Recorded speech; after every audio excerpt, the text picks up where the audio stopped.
ফাইজারের টিকা ব্যবহারের অনুমোদন, আসছে চীনের টিকাও। ইয়াসের জোয়ারে প্লাবিত উপকূল, ঘরবাড়ি বিধ্বস্ত, ক্ষতিগ্রস্ত জীবিকা। অনলাইন বাণিজ্যে ডাক বিভাগকে পিছিয়ে থাকলে চলবে না, বললেন প্রধানমন্ত্রী। স্বাধীনতার 50 বছরে 50তম বাজেট, মূল লক্ষ্য গতিশীল অর্থনীতি। এবং হেফাজত নেতাদের সম্পদের খোঁজে দুদকের চিঠি।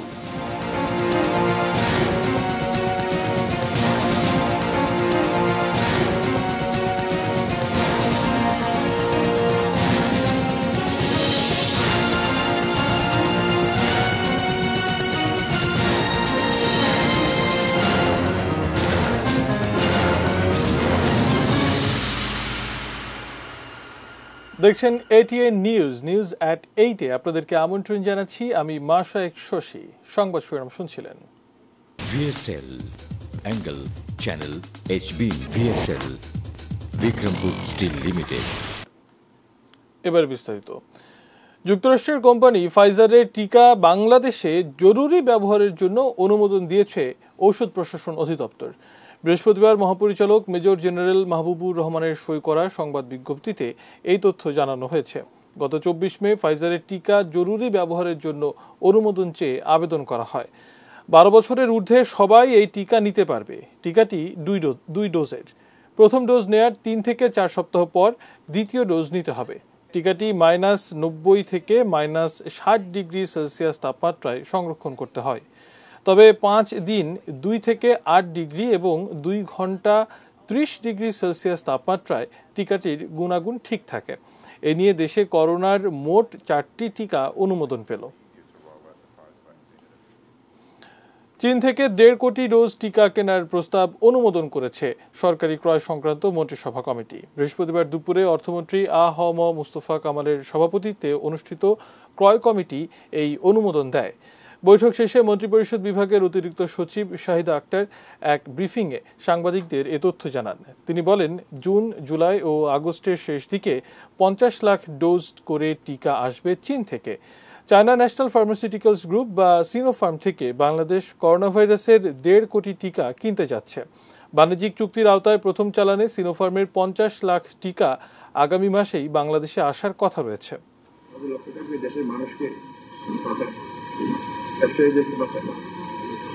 সবাই স্বার্থ দেখেই আমরা এই বাজেটটি গ্রহণ করতেছি। বাজেটটি দেখ কথাই বলছি, আমাদের যত পিছিয়ে পড়া মানুষ, প্রান্তিক জনগোষ্ঠী এবং তাদেরকে আমাদের সাথে রেখে আমরা এগিয়ে যেতে চাই। সরকারি ক্রয় সংক্রান্ত মন্ত্রিসভা কমিটি 5টি প্রস্তাব অনুমোদনের জন্য সুপারিশ করেছে। এবারে দ্য একমি ল্যাবরেটরিজ লিমিটেড এর সৌজন্যে করোনা নিউজ আপডেট।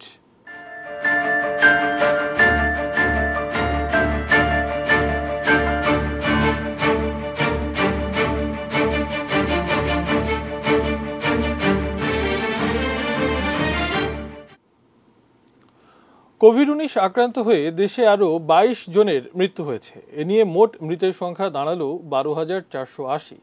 বৃহস্পতিবার স্বাস্থ্য অধিদপ্তরের নিয়মিত সংবাদ বিজ্ঞপ্তিতে জানানো হয়, বুধবার সকাল 8টা থেকে বৃহস্পতিবার সকাল 8টা পর্যন্ত 24 ঘন্টায় 497টি পরীক্ষাগারে 15,915 জনের নমুনা পরীক্ষা হয়েছে। এর মধ্যে 1,292 জন করোনা রোগী শনাক্ত হয়েছেন। একদিনে শনাক্তের হার 8.12%।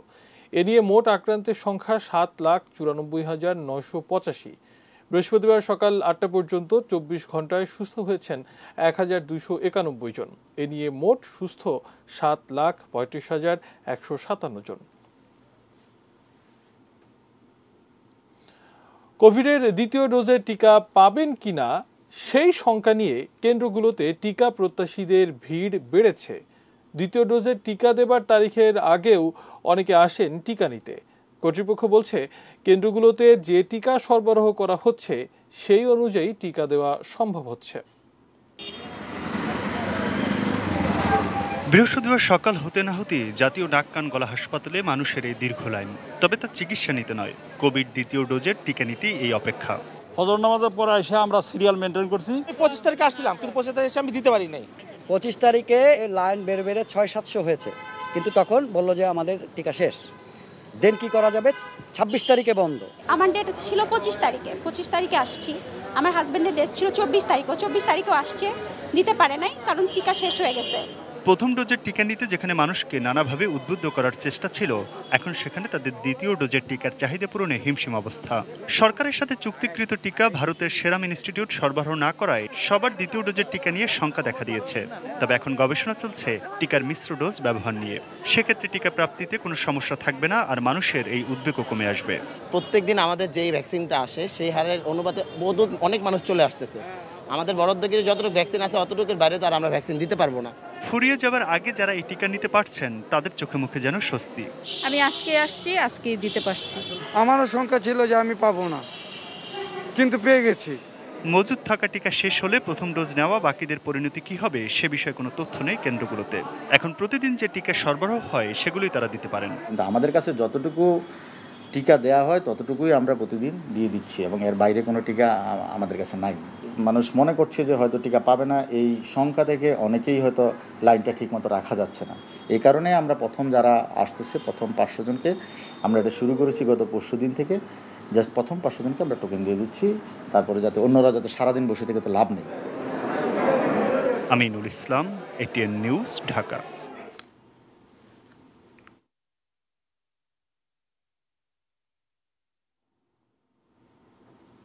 এবারে ইয়াস প্রসঙ্গ। দ্বীপ উপজেলা হাতিয়ায় জোয়ারের পানিতে ভেসে গেল শিশু। ঘূর্ণিঝড় ইয়াস বাংলাদেশে আঘাত না হানলেও এর প্রভাবে জোয়ারের পানির উচ্চতা বেড়ে উপকূলীয় অঞ্চল ডুবে যায়। ভেঙে গেছে অনেক এলাকার বেড়ি বাঁধ, বিধ্বস্ত হয়েছে কাঁচা ঘরবাড়ি, ক্ষতিগ্রস্ত হয়েছে চিংড়ির ক্ষেত। প্রতিনিধিদের পাঠানো তথ্য ছবিতে ডেস্ক রিপোর্ট দেখুন। ঘূর্ণিঝড় ইয়াসের পূর্বাভাসের পর থেকেই উপকূলীয় এলাকার লোকজনদের আশ্রয় কেন্দ্রে সরিয়ে নেওয়া হয়, তবে অনেকেই নিজ বাড়িতে থেকে যান। ইয়াস এবং পূর্ণিমার প্রভাবে জোয়ারের পানি অস্বাভাবিক বেড়ে যাওয়ায় নোয়াখালীর দ্বীপ উপজেলা হাতিয়ায় ভেসে গেছে শিশু লিমা। অনেক খোঁজাখুঁজির পরও নিখোঁজ শিশুটির সন্ধান মেলেনি। ঘূর্ণিঝড় ইয়াসের প্রভাবে সমুদ্রের জোয়ারে এখনো পানিবন্দী কক্সবাজার শহরের কুতুবদিয়াপাড়া, নাজিরার টেক ও সমিতিপাড়ার মানুষ। মহেশখালী, কুতুবদিয়া, টেকনাফ ও পেকুয়ায় বেশ কিছু এলাকায় পানি পুরোপুরি নেমে যায়নি। এসব এলাকায় জোয়ারের পানিতে তলিয়ে গেছে মানুষের ঘরবাড়ি। ভেঙে গেছে মহেশখালীর মাতার বাড়ির প্রায় 3 কিলোমিটার সাগর রক্ষা বাঁধ। ভাঙনের কবলে পড়েছে সেন্ট মার্টিন দ্বীপের জেটিঘাটের বেশ কিছু অংশ। তবে আশ্রয় কেন্দ্র থেকে বাড়ি ফিরছেন অনেকেই। বুধবার দুপুর থেকে অস্বাভাবিক জোয়ারের পানিতে হাতিয়ায় 20টি গ্রাম প্লাবিত হয়। উপকূলীয় এ অঞ্চলের প্রায় 50,000 মানুষ পানিবন্দী হয়ে পড়ে। নিঝুম দ্বীপে বনের মধ্যে পানি ঢুকে পড়ায় অনেক হরিণ লোকালয়ের উঁচু স্থানে আশ্রয় নেয়। মংলায় 510টি কাঁচা বাড়ি, 685টি চিংড়ি ঘের, রাস্তা, বেড়িবাঁধের ক্ষতি হয়েছে। জলোচ্ছ্বাসে ভেসে গেছে ঘেরের চিংড়ি। বরগুনার নিম্নাঞ্চলের মানুষ এখনো আশ্রয় কেন্দ্রে আছে। সাতক্ষীরার উপকূলবর্তী এলাকায় ঘূর্ণিঝড় ইয়াসের প্রভাবে সৃষ্ট নিম্নচাপের রেশ কাটেনি। সকাল থেকে আকাশ মেঘাচ্ছন্ন, গুড়ি গুড়ি বৃষ্টি হচ্ছে, দমকা হাওয়া বইছে। ইয়াসে সবচেয়ে ক্ষতিগ্রস্ত হয়েছে মৎস্য শিল্প। পানির তোড়ে 44টি পয়েন্টে বেড়িবাঁধ ক্ষতিগ্রস্ত হয়েছে। বুধবার রাতে শ্যামনগর উপজেলার 28টি আশ্রয় কেন্দ্রে প্রায় 2,500 মানুষ আশ্রয় নেয়। অধিকাংশ আশ্রয় কেন্দ্রে রাতে খাদ্য পৌঁছায়নি। খাবার পানির তীব্র সংকট দেখা দিয়েছে দুর্গত এলাকায়। Mirza Monalisa, desk report, ATN news.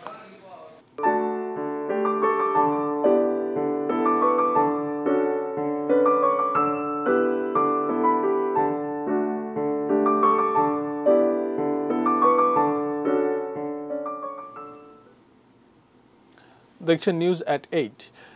দেশে অনলাইন কেনাকাটা জনপ্রিয় হচ্ছে। এক্ষেত্রে ডাক বিভাগকে পিছিয়ে থাকলে চলবে না বলেছেন প্রধানমন্ত্রী শেখ হাসিনা। সেই সঙ্গে আধুনিক প্রযুক্তি ব্যবহারের মাধ্যমে ডাক সেবা বাড়ানোরও নির্দেশ দেন তিনি। ডাকভবন ও ঢাকা চাঁপাইনবাবগঞ্জ রুটে ম্যাঙ্গো স্পেশাল ট্রেন উদ্বোধন এবং কামারখালী মাগুরা রেলপথের ভিত্তিপ্রস্তর স্থাপন অনুষ্ঠানে আজ একথা বলেন তিনি।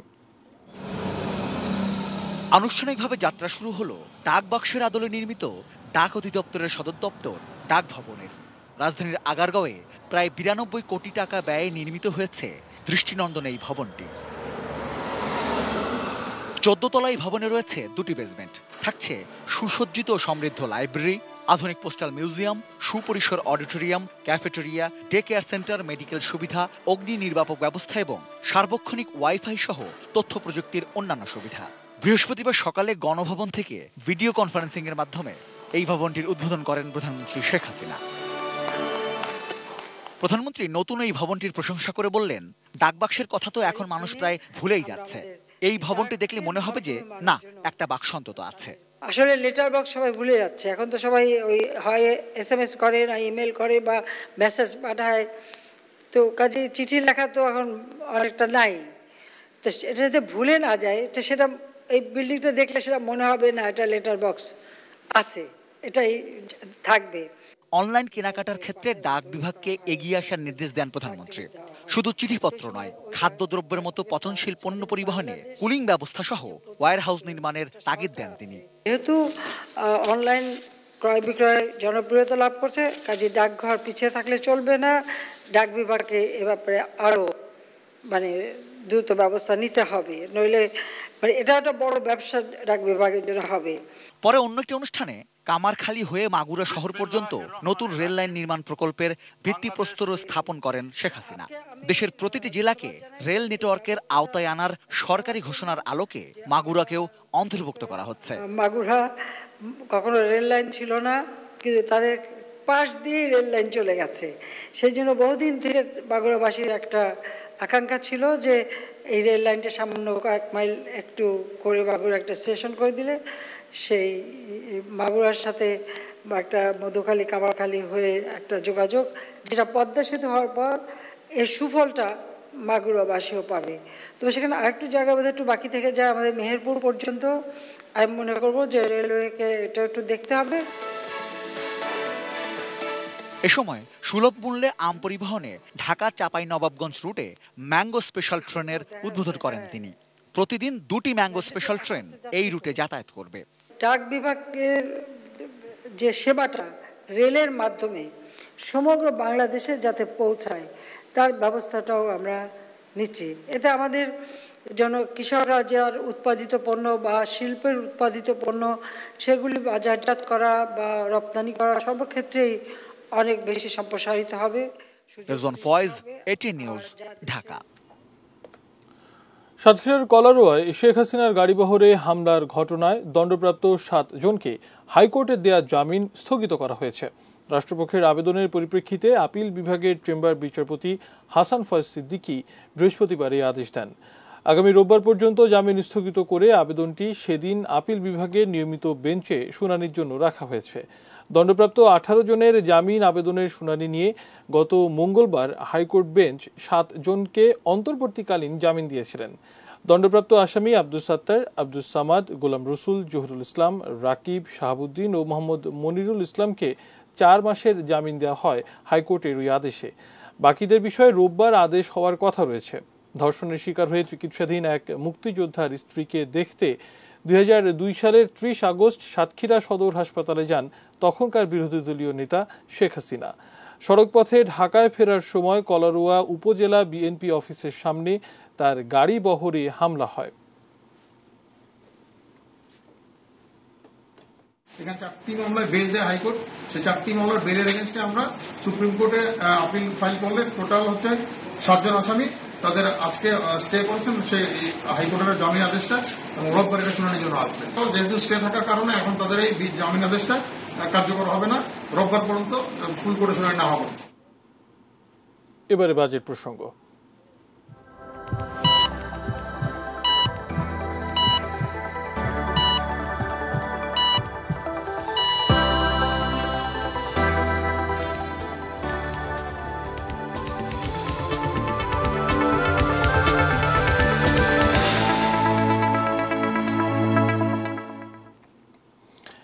একসময় দেশের মাথাপিছু ঋণই ছিল $700, আর এখন মাথাপিছু আয় তার 3 গুণেরও বেশি। 50 বছরে এরকম নানা সূচকে এগিয়ে যাওয়ার সময়েই করোনার আঘাতে লণ্ডভণ্ড অর্থনীতির হিসাব নিকাশ। এমন বাস্তবতায় স্বাধীনতার 50 বছরে দেশের 50তম বাজেট দিচ্ছেন অর্থমন্ত্রী। আগামী 3 জুন সংসদে পেশ হতে যাওয়া সেই বাজেট এবার কেমন? গোলাম কাদের রিপোর্ট। স্বাধীনতার 50তম বছরে দেশের 50তম বাজেট, একেবারে 50-এ 50। যখন এই বাজেট দেয়া হচ্ছে তখন দেশটি বদলে যাওয়া ভিন্ন এক বাংলাদেশ। 50 বছরে দেশটি সাহায্য নির্ভরতা থেকে বেরিয়ে এসেছে, দাঁড়িয়েছে নিজের পায়ে। মাথাপিছু আয় প্রায় $100 থেকে $2227 উন্নীত, যা ভারতের চেয়েও বেশি। দারিদ্র্য আর তলাবিহীন ঝুড়ির তকমা তো কেটেছেই, এমনকি 50 বছরে এসে বিশ্ব দরবারে দেশটির পরিচয়ও বদলে গেছে, স্বল্পোন্নত থেকে উন্নয়নশীল। এমন বাস্তবতায় দেশের 50তম বাজেটটি হতে পারত আরও ভিন্ন রকম, আরও অপ্রতিরোধ্য গতির। কিন্তু না, কারণ সেই গতি হঠাৎ থামিয়ে দিয়েছে করোনার আঘাত। একের পর এক লকডাউন, গতিশীল অর্থনীতিতে হঠাৎ ছন্দপতন। ক্ষুদ্র যারা ব্যবসায়ী ছিলেন তারা যেভাবে অর্থনীতিতে অবদান রাখছিলেন সেখানে যেন বিঘ্নিত না হয়। আমাদের যে সমস্ত খাদ্য, বস্ত্র এবং আনুষঙ্গিক যা আমরা ব্যবহার করি দৈনন্দিন, এটার জন্য কিন্তু একটা বিরাট ইন্ডাস্ট্রিয়াল বেজ আছে। এছাড়া একটা বিরাট ইন্ডাস্ট্রিয়াল সেক্টর আছে যারা এক্সপোর্ট করে আমাদের ফরেন কারেন্সি নিয়ে আসতে হচ্ছে। তারা যদি যে কোনো কারণে যদি বাধাগ্রস্ত হয় তাহলে কিন্তু ইকোনমি একদম মুখ থুবড়ে পড়বে। আর সেই আলোকে নিতে হচ্ছে আয় ব্যয়ের পরিকল্পনা। বাজেট কাঠামোতেও আসছে পরিবর্তন। 6 লাখ কোটি টাকার বাজেটে লক্ষ্য অর্থনীতির সেই গতিশীলতা ফেরানো, করোনার টিকা কেনা, আরও বেশি ডাক্তার নিয়োগ, গবেষণায় 100 কোটি টাকা বরাদ্দ সহ পুরো স্বাস্থ্য ব্যবস্থাকে ঢেলে সাজানোর উদ্যোগ। রিকভারি ও পুনরুদ্ধার এবং স্বাস্থ্য খাতে বিনিয়োগ বৃদ্ধি করে সক্ষমতা বৃদ্ধি, যাতে করে তৃতীয় প্রবাহ যদি আসে অথবা কোভিড না যায় অথবা নতুন কোনো কিছু চলে আসে ওটা মোকাবেলা করতে পারে। করোনার কারণে বিশ্ববাজারেও চ্যালেঞ্জের মুখে দেশ। রপ্তানি পণ্যের চাহিদা এবং একই সাথে দাম কমছে। চাকরি হারিয়ে বহু প্রবাসী দেশে ফেরত। পাশাপাশি করোনায় ক্ষতিগ্রস্ত দেশের ছোট ব্যবসায়ী থেকে শুরু করে বড় বড় ব্যবসায়ীরাও, যদিও সরকার তাদের এবার প্রণোদনা দিয়েছে। গত বছর যে প্রণোদনা খাতে ঘোষণা ছিল এগুলো এখনো কিন্তু চলছে, এগুলাকে আরো ত্বরান্বিত করতে হবে। সবচেয়ে বেশি বিপাকে শ্রমজীবী মানুষ, যারা দিন আনে দিন খায়। বিপর্যস্ত দেশের প্রায় 3 কোটি এরকম গরিব মানুষ। ভালো থাকা খাওয়ার পর্যায়ে নেই বেশিরভাগই। কাজ হারিয়েছে বহু মানুষ, কমেছে তাদের আয়ও। তাই বাজেটে গুরুত্ব পাচ্ছে সামাজিক নিরাপত্তা, থাকছে 1 লাখ কোটি টাকারও বেশি বরাদ্দ। এই বছর আমরা সবাইকে নেব, সেই ঘোষণা এখনো আমরা নিচ্ছি, কিন্তু এই মুহূর্তে আমাদের কাজ চলছে। প্রচন্ড চাপ আছে পরিমাণ বাড়াবার জন্য নানা মহল থেকে। তবে প্রশ্ন হচ্ছে, বাজেটে নেয়া এসব নানা পদক্ষেপের মাধ্যমে অর্থনীতি কতটা পুনরুদ্ধার করতে পারবেন অর্থমন্ত্রী? মাননীয় স্পিকার, সার্বিক বিবেচনায় এই বছর। গোলাম কাদের রবু, এটিএন নিউজ, ঢাকা। হেফাজতে ইসলামের শীর্ষ অর্ধশত নেতার সম্পদের তথ্য চেয়ে সরকারের বিভিন্ন দপ্তরে চিঠি দিয়েছে দুর্নীতি দমন কমিশন দুদক। তথ্য এলেই শুরু হবে পরবর্তী কার্যক্রম, জানিয়েছেন কমিশন সচিব ডক্টর মোহাম্মদ আনোয়ার হোসেন হাওলাদার। তাহিদ সৌরভ জানাচ্ছেন বিস্তারিত। দুর্নীতি দমন কমিশন দুদকে সম্প্রতি অভিযোগ আসে হেফাজতে ইসলামের শীর্ষ নেতাদের অবৈধ সম্পদের বিষয়। অভিযোগে বলা হয়, সংগঠনের তহবিল, বিভিন্ন মাদ্রাসা, এতিমখানা ও ইসলামী প্রতিষ্ঠানের কোটি কোটি টাকা এবং ধর্মীয় কাজের জন্য আসা বিদেশি সহায়তা আত্মসাৎ করেছেন তারা।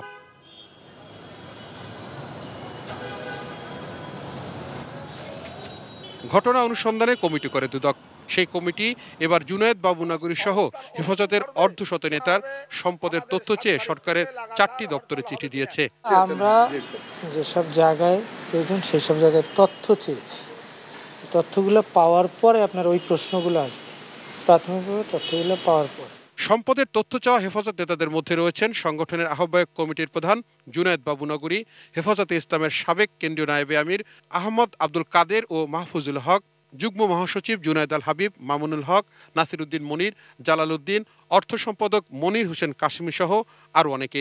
বাংলাদেশ ব্যাংক আছে, তারপরে বিভিন্ন জায়গার ভূমি অফিস আছে, এইসব জায়গায় যেখানে রিসোর্স থাকে যারা হেফাজত করে তাদেরকে। পরবর্তী স্টেপ কি হবে? এর পরবর্তী স্টেপ আসলে এটা পর্যালোচনা করে যেটা এ বিষয়ে অনুসন্ধানে গত 17 মে দুদক পরিচালক আক্তার হোসেনকে প্রধান করে কমিটি করা হয়। অন্য সদস্যরা হলেন উপপরিচালক জাহাঙ্গীর আলম ও নুরুল হুদা, সহকারী পরিচালক মামুনুর রশিদ ও সাইদুজ্জামান এবং উপসহকারী পরিচালক শাহিদুর রহমান। তাহিদ সৌরভ, এটিএন নিউজ, ঢাকা। সময় হলো বাজিদ ইসলাম বিরতি নেবার, এরপর আরো জানিয়ে ফিরব। সচিব বা মন্ত্রীর পিএস পরিচয় প্রতারণা, সোহেল গ্রেপ্তার। এবং হালদায় ডিম ছাড়ল মা মাছ।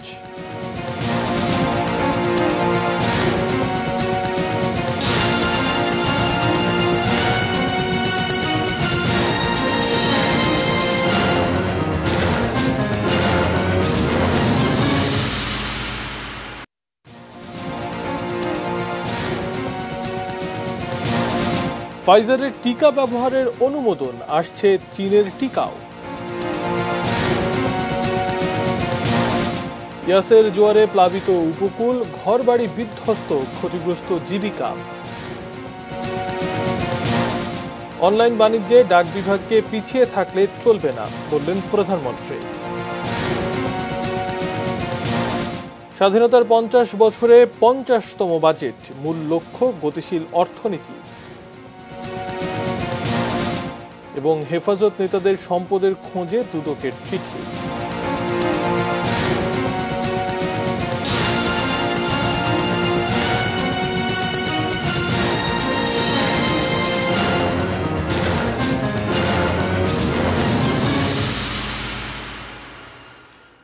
বিরতির পর আবারও আমন্ত্রণ জানাচ্ছি News@8-এ। ধন্যবাদ আমাদের সঙ্গে থাকার জন্য। সংবাদ শিরোনাম দেখে নিচ্ছিলাম আরও একবার। মন্ত্রণালয়ের সচিব অথবা মন্ত্রীর পিএস তিনি, দাপুটে চলাফেরা, এসব পরিচয়ের আড়লে আসলে বড় মাপের প্রতারক তিনি। টার্গেট সরকারি কর্মকর্তারা। প্রতারণার মাধ্যমে প্রতি মাসে তার আয় লক্ষাধিক টাকা। সেই প্রতারণার খবর জানাচ্ছেন সাব্বির আহমেদ। সোহেল ইসলাম রানা, যার কাজই প্রতারণা। বিভিন্ন মন্ত্রণালয়ের সরকারি কর্মকর্তাদের কখনো সচিব আবার কখনো মন্ত্রীর পিএস পরিচয়ে ফোন দিয়ে নানা অজুহাতে টাকা চাইতেন তিনি। বড় কর্মকর্তার ফোন পেয়ে অনেকেই নগদ অ্যাপস ব্যবহার করে তার মোবাইল নম্বরে টাকা পাঠাতেন। এবার সেই সোহেল গোয়েন্দাদের হাতে গ্রেপ্তার হয়েছেন তার সহযোগী সহ। সাবেক ও বর্তমান সময়ের প্রভাবশালী সব মন্ত্রী এমপিদের সঙ্গে সোহেলের শত শত ছবি। এসব ছবিকে পুঁজি করে দাপুটে চলাফেরা করতেন এই প্রতারক, বরং প্রতিনিয়ত প্রতারণা করে গেছেন। সোহেলের নির্দিষ্ট কোনো আয়ের উৎস না থাকলেও প্রতি রাতেই 15 থেকে 20 হাজার টাকার মদ পান করেন বলে তথ্য পেয়েছে গোয়েন্দারা। বিয়েও একাধিক, এ যেন আরেক সাহেব। সবশেষ গেল 12 মে কৃষি মন্ত্রণালয়ের অতিরিক্ত সচিব হাসানুজ্জামান কল্লোল পরিচয়ে জামালপুরের কৃষি অধিদপ্তরের উপপরিচালক জাকিয়া সুলতানাকে ফোন করেন সোহেল। বলেন, কৃষিমন্ত্রী ডক্টর আব্দুর রাজ্জাকের শালিকার বিয়ে হয়েছে জামালপুরের ইসলামপুরে। এই মুহূর্তে মন্ত্রীর শালিকার 25,000 টাকা প্রয়োজন। মন্ত্রীর শালিকার জন্য চাইবেন না, একটা একেবারেই শতভাগ সত্যি একটা কথা। ওটা সন্দেহ হওয়ার মাত্রই আমি ফোনটা রেখে আমি আমার ঊর্ধ্বতন কর্তৃপক্ষকে বিষয়টা জানিয়েছি যে পরবর্তীতে আমি কি করব। তখন বলেছেন যে কল্লোল স্যারের সাথে কথা বলো। তো দেন আমি তন্ময় স্যারের হেল্প নিয়ে কল্লোল স্যারের সাথে কথা বলি। একইভাবে শেরপুর ও ময়মনসিংহের 2 কর্মকর্তার কাছে ফোন করে টাকা চান প্রতারক সোহেল। আর এসব কর্মকর্তাদের ফোন নাম্বার তিনি সংগ্রহ করেন সরকারি দপ্তরের বিভিন্ন ওয়েবসাইট থেকে। তার মুঠোফোনে এসব কর্মকর্তাদের ছবি ও ফোন নাম্বার পাওয়া গেছে। সে লক্ষ লক্ষ টাকা হাতিয়ে নিয়েছে এই প্রতারণার মধ্যে। আমাদের যে মামলায় সেখানে সে অ্যামাউন্ট যদিও আমরা জেনেছি যে কয়েকজনের নিকটে 25,000 30,000 এরকম করে টাকার দাবি করেছে। যখন মন্ত্রীবর্গ বা আমাদের এমপি মহোদয়ের সাথে ছবিতে সেই ছবিটা দিয়ে তার নিজস্ব একটা প্রোফাইল সৃষ্টি করে সে নিজেকে সমাজের একজন ভিআইপি ব্যক্তি হিসেবে প্রতিষ্ঠিত করতে চায়। এই প্রতিষ্ঠিত করেই কিন্তু প্রতারণা করে। সোহেলকে গ্রেপ্তারের আগেই তার বিরুদ্ধে প্রতারণার 4টি, মাদকের 3টি, নারী নির্যাতন ও বিশেষ ক্ষমতা আইনে মোট 11টি মামলা রয়েছে। Sabbir Ahmed, ATN news, Dhaka. দ্রুত দাবি নিষ্পত্তি শেষে মৃত ব্যক্তিদের অসহায় পরিবারের পাশে দাঁড়ানো প্রয়োজন বীমা প্রতিষ্ঠানগুলোর। এটিএন নিউজ ও এটিএন বাংলার দুই প্রয়াত কর্মীর পরিবারকে সন্ধানী লাইফ ইন্স্যুরেন্সের দেয়া এক চেক হস্তান্তর অনুষ্ঠানে একথা বলেন বক্তারা। এটিএন নিউজের আর্কাইভ এক্সিকিউটিভ ফিরোজ আলমের জন্ম 1975 সালে জামালপুর সদর উপজেলার খলিশাকুড়ি গ্রামে। জাতীয় বিশ্ববিদ্যালয় থেকে স্নাতকোত্তর শেষে বেশ কয়েকটি বেসরকারি প্রতিষ্ঠানে চাকরি করেন তিনি। 2010 সালে এটিএন নিউজের জন্মলগ্নে গবেষণা ও যোগাযোগ বিভাগে আর্কাইভ এক্সিকিউটিভ পদে যোগ দেন মোহাম্মদ ফিরোজ আলম। গেল 31 মার্চ অসুস্থতাজনিত কারণে পৃথিবীর মায়া ছেড়ে চলে যান তিনি।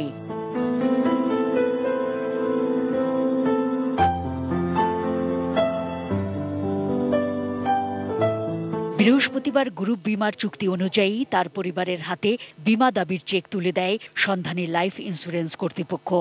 দাবি অনেকেই দেয়, কিন্তু পর্যাপ্ত লভ্যাংশ দিতে পারে না। আমাদের ইনভেস্টমেন্ট ইল একেবারে বলতে গেলে সর্বোচ্চ পর্যায়ে। আমরা চাই যে গণমাধ্যম সহ বাংলাদেশের যে কোনো ব্যক্তি এই কোম্পানিতে যারা পলিসি করবে তাদের কল্যাণে দ্রুত দাবি নিষ্পত্তি করা।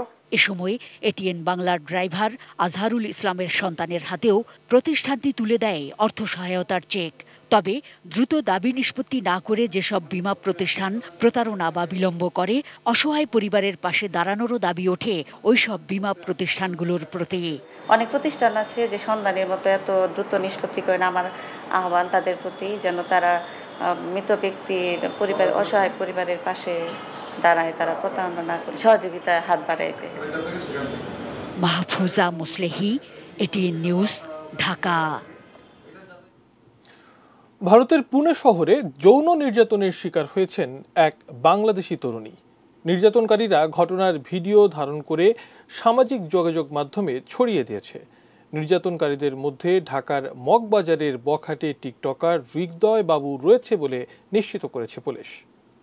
যে ব্যক্তি জিএপের টাকা খায় সে মানুষ না, সে মানুষ না, সে ফেরেশতা। কুরুচিপূর্ণ নানা অঙ্গভঙ্গি আর উশৃঙ্খল আচরণের জন্য বাংলাদেশে আগেই প্রশ্নের মুখে পড়েছে টিকটক করাদের কেউ কেউ।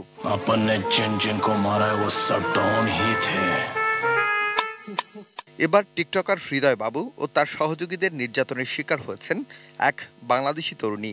তবে এই ঘটনা ঘটেছে ভারতের পুনেতে। 3 থেকে 4 জন বখাটে তরুণীকে বিবস্ত্র করে নির্যাতন চালায়।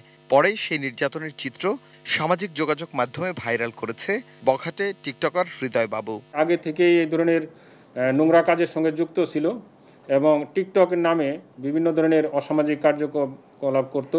যৌন নির্যাতনের শিকার হওয়া নিম্নবিত্ত পরিবারের মেয়েটি দুবাই যেতে পরিবারের কাছে টাকা চেয়েছিলেন।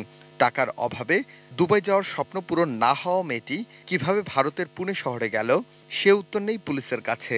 সে বিষয়টি আমরা তদন্তের পর বলতে পারবো যে যেহেতু তার বাবা মাকে বলেছে যে সে বিদেশে যাওয়ার চেষ্টা করছে এবং টাকা পয়সা জোগাড় করার জন্য চেষ্টা করেছিল, তো এই পরিপ্রেক্ষিতে মেয়েটার অবস্থান পরে শনাক্ত করা হয়েছে। আসলে যখন দেখানো হয়েছে যে এই ভিডিওটি এই মেয়ের কিনা, তার বাবা মাই তাকে শনাক্ত করে যে হ্যাঁ এটা আমার মেয়ের ভিডিও। বখাটে টিকটকার হৃদয় বাবুর সাথে ভিকটিম মেয়েটির আগেই পরিচয় ছিল। ভিডিওতে থাকা অন্যরা কারা সে প্রশ্নের উত্তরও খুঁজছে পুলিশ। এখানে ভিকটিম ছাড়াও আরেকজন মহিলাকে আমরা দেখতে পাচ্ছি এবং তাদের নাম জানি না, এবং ওখানে হৃদয় নামে যে ছেলেটা, আমরা টিকটক বাবু হৃদয় বাবু, সে আছে এবং আরও 2 জন ছেলে আছে। আমরা ধারণা করতেছি যে হয়তো এই হৃদয় বাবুর বন্ধু হতে পারে বা তার সঙ্গে পরিচিত থাকতে পারে। ভিকটিম মেয়েটি ও অভিযুক্ত টিকটকার বাবু এখনো ভারতে রয়েছে বলে প্রাথমিকভাবে ধারণা করছে পুলিশ। আমরা মানব পাচারের মামলা নেব। Arif Hossain, ATN news, Dhaka. এবারে সোশ্যাল ইসলামী ব্যাংক লিমিটেড বাণিজ্য সংবাদ।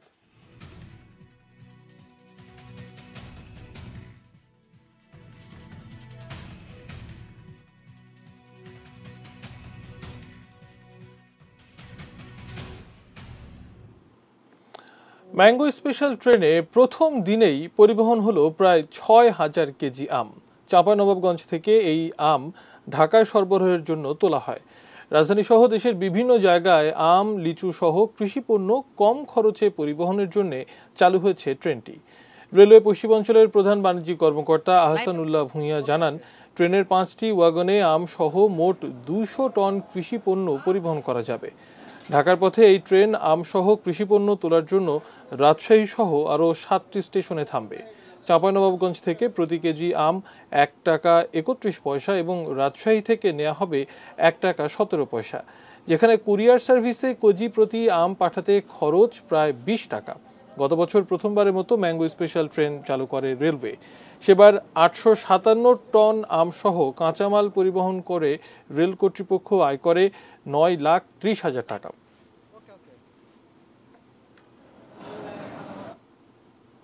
এবারে মেটাল প্রেজেন্টস কৃষি সংবাদ, সুজলা সুফলা।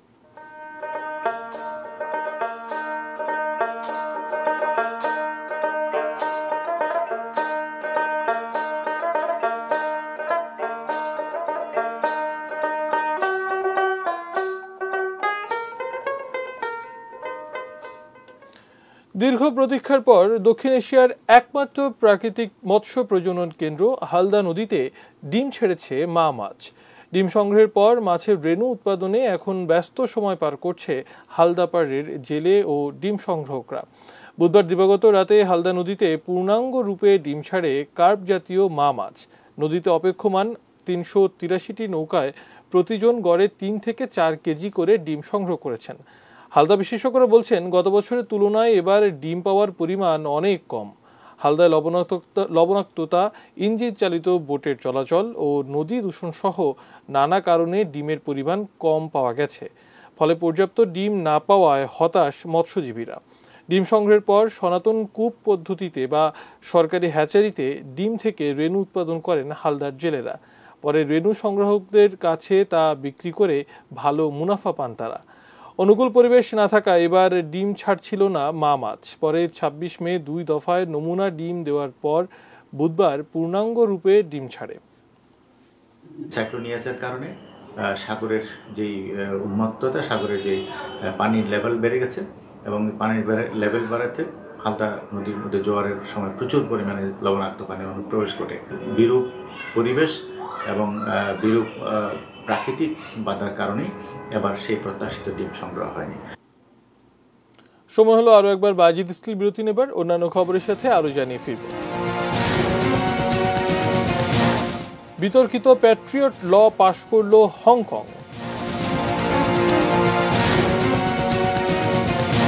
এবং রিয়াল মাদ্রিদ ছাড়লেন জিদান।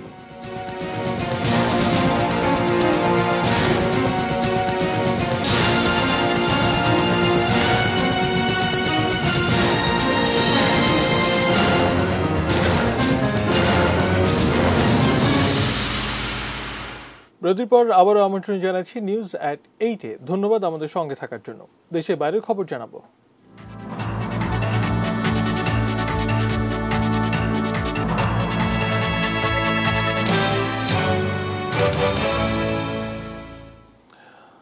হংকংয়ে নির্বাচন সংক্রান্ত বিধিবিধানের পরিবর্তন এনে পাশ হলো বিতর্কিত প্যাট্রিয়ট আইন। এই আইন পাশের ফলে চীনাপন্থী ব্যক্তিরাই কেবল নির্বাচনে অংশ নিতে পারবেন। সমালোচকরা বলছেন, এর ফলে হংকংয়ের উপর চীনের নিয়ন্ত্রণ আরও বাড়বে। বৃহস্পতিবার প্যাট্রিয়ট আইনটি হংকংয়ের পার্লামেন্টে উত্থাপন করা হলে সংখ্যাগরিষ্ঠ ভোটে তা পাশ হয়। আইনটি সইয়ের জন্য হংকংয়ের প্রধান নির্বাহীর দপ্তরে পাঠানো হয়েছে। এরপরেই এটি আইনে পরিণত হবে। নতুন এই আইনে কোনো ব্যক্তি পার্লামেন্ট নির্বাচনে অংশ নেওয়ার আগেই চীনের প্রতি আনুগত্য খতিয়ে দেখা হবে।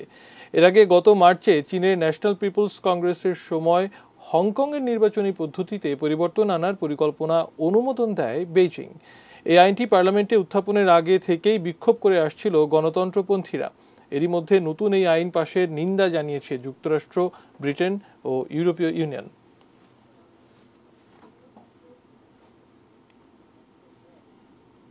এবারে ক্লেমন স্পোর্টস নিউজ।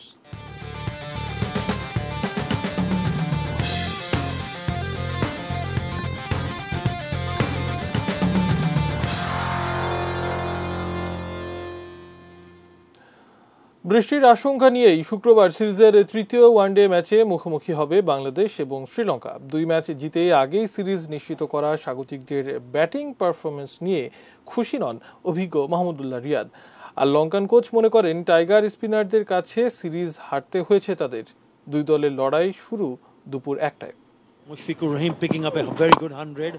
চারদিকে খারাপ খবরের ভিড়ে কিছুটা সময় আনন্দে মেতে থাকার উপলক্ষ তৈরি করে দিয়েছেন বাংলাদেশের ক্রিকেটাররা। শ্রীলঙ্কা বিপক্ষে প্রথমবার সিরিজ জয়, সেটিও এক ম্যাচ বাকি থাকতে।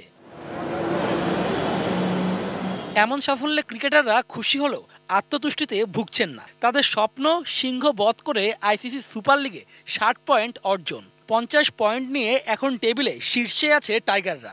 এটি অক্ষুণ্ণ রাখারও আরেকটি লক্ষ্য। অনুশীলনে তামিম মাহমুদুল্লাহদের এমন সিরিয়াস ভাব সেটাই হয়তো বলে দিচ্ছে। যদিও সিরিজ জয়ের পরও কিছুটা আফসোস মাহমুদুল্লাহর কণ্ঠে। বেস্ট ক্রিকেটটা আমরা এখনো খেলতে পারিনি, তো এটা আমাদের নিজেদের মধ্যে কথা হয়েছে। তো আই হোপ ইনশাল্লাহ আমরা আমাদের বেস্ট ক্রিকেটটা আমরা খেলার চেষ্টা করব। এবং কারণ আমরা পার্সোনালি ফিল করি যে আপনি যেটা বললেন হয়তো বা টপ অর্ডারের কলাপস বা মিডল অর্ডার লেট মিডল অর্ডারে কিছুটা স্লগ ওভারে আমরা ওইভাবে রানও ফার্স্ট ম্যাচে তুলতে পারিনি। তো এই জিনিসগুলো নিয়ে আমার মনে হয় যে আমাদের আরও একটু ভালো পারফর্ম করা উচিত। ফর্ম হারানো লিটন দাসের বিকল্প ভাবছে বাংলাদেশ। স্কোয়াডে যুক্ত হয়েছেন নাইম শেখ। একাদশে পরিবর্তনের সম্ভাবনাও বেশি। তো প্রতিটা ম্যাচই আমাদের জন্য সমান গুরুত্বপূর্ণ এবং যেহেতু আরও একটা অপরচুনিটি 10টা পয়েন্ট পাওয়ার, তো ওয়াই নট ইনশাল্লাহ আমরা যেন এটা আমাদের বেস্ট, যেটা আমি আগে বললাম যে আমরা আমাদের বেস্ট পারফরমেন্সটা এখনও আমরা দিতে পারিনি, তো আমরা ওইটাই দেওয়ার চেষ্টা করবো এবং আমরা ম্যাচটা জিতে 10টা পয়েন্ট নেওয়ার চেষ্টা করবো। ব্যাট হাতে নিজের সেরাটা না দিতে পারলেও বল হাতে ঠিকই সাবলীল মিস্টার 75। আর একটু উইকেট পেলেই মাশরাফিকে টপকে বাংলাদেশিদের মধ্যে সর্বোচ্চ উইকেট শিকারী হবেন বিশ্বসেরা এই অলরাউন্ডার। সাকিবকে নিয়ে বলার কিছু নাই, হি নোস হিজ গেম। ও জানে ওর কখন কি করা প্রয়োজন। একটা ছেলে 10-12 বছর ধরে নাম্বার 1 অলরাউন্ডার হয়ে আছে। It's not a matter of joke. অন্যদিকে তরুণদের নিয়ে বাংলাদেশে পা রাখা শ্রীলঙ্কাও বেশ ব্যাকফুটে। হোম অফ ক্রিকেটে 2টি হারে তাদের আত্মবিশ্বাস ঠেকেছে তলানিতে। বাংলাদেশি স্পিনারদের সামলাতে আমাদের রীতিমতো সংগ্রাম করতে হচ্ছে, যা সত্যি আমাকে আশ্চর্য করছে। নেটে আমি যে ব্যাটসম্যানদের দেখি মাঠে তারাই একেবারে অন্যরকম। এসব মন থেকে দূরে সরাতে হবে। তারা ব্যাটসম্যান হিসেবে বেশ দক্ষ, বিশেষ করে স্পিনারদের বিরুদ্ধে। তবে মাঠে সেটা দেখতে পাচ্ছি না। তবে শেষ ম্যাচে সত্যি খুব ভালো পারফরমেন্সের দিকে তাকিয়ে আছি। দ্বীপদেশটি বিপক্ষে সিরিজ জয়ী বাংলাদেশের সামনে আরেকটি ইতিহাসের হাতছানি। শেষ ম্যাচটি জিতলেই ডি সিলভা, জয়সিরিয়া, চামিন্দাভাসদের উত্তরসূরিদের প্রথমবারের মতো হোয়াইট ওয়াশ করার আনন্দে ভাসবে টাইগাররা। Shuvo Debnath, ATN news, Dhaka. Real Madrid থেকে দ্বিতীয়বার কোচ হিসেবে পদত্যাগ করেছেন জিনেদিন জিদান। রিয়াল মাদ্রিদের পক্ষ থেকেও বিষয়টি নিশ্চিত করা হয়েছে। বেশ কয়েকদিন ধরেই জিদানের রিয়াল মাদ্রিদ ছাড়ার গুঞ্জন শোনা যাচ্ছিল। বিশেষ করে রিয়াল মাদ্রিদ 11 বছর পর এবার কোনো শিরোপা জিততে ব্যর্থ হওয়ায় সেই গুঞ্জন আরও জোরালো হয়। বুধবার ইতালির ক্রীড়া সাংবাদিক ফাব্রিজিও রোমানো টুইট করে জিদানের পদত্যাগের খবর দেন। ক্রীড়া বিষয়ক বিভিন্ন পত্রিকাও একই খবর প্রকাশ করে। বৃহস্পতিবার বিকেলে অবশেষে জিদানের পদত্যাগের তথ্য নিশ্চিত করে ক্লাব কর্তৃপক্ষ। 2016 সালে দায়িত্ব নেওয়ার পর জিদান রিয়াল মাদ্রিদকে টানা 3টি চ্যাম্পিয়ন্স লিগ শিরোপা এনে দেন। 2018 সালে একবার পদত্যাগ করলেও কিছুদিনের মধ্যে আবারও ফিরে আসেন সান্তিয়াগো বার্নাব্যুতে।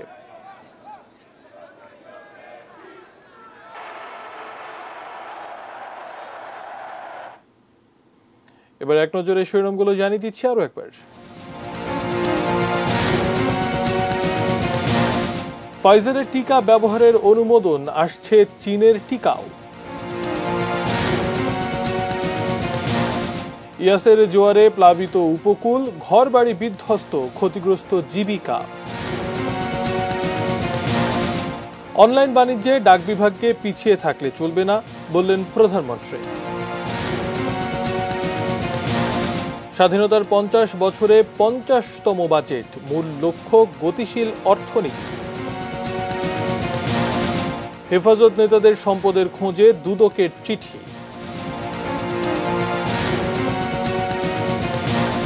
সচিব বা মন্ত্রীর পিএস পরিচয়ে প্রতারণা, সোহেল গ্রেপ্তার। হালদায় ডিম ছাড়ল মা মাছ।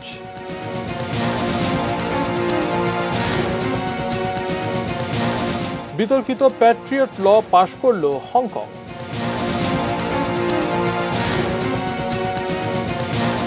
এবং রিয়াল মাদ্রিদ ছাড়লেন জিদান।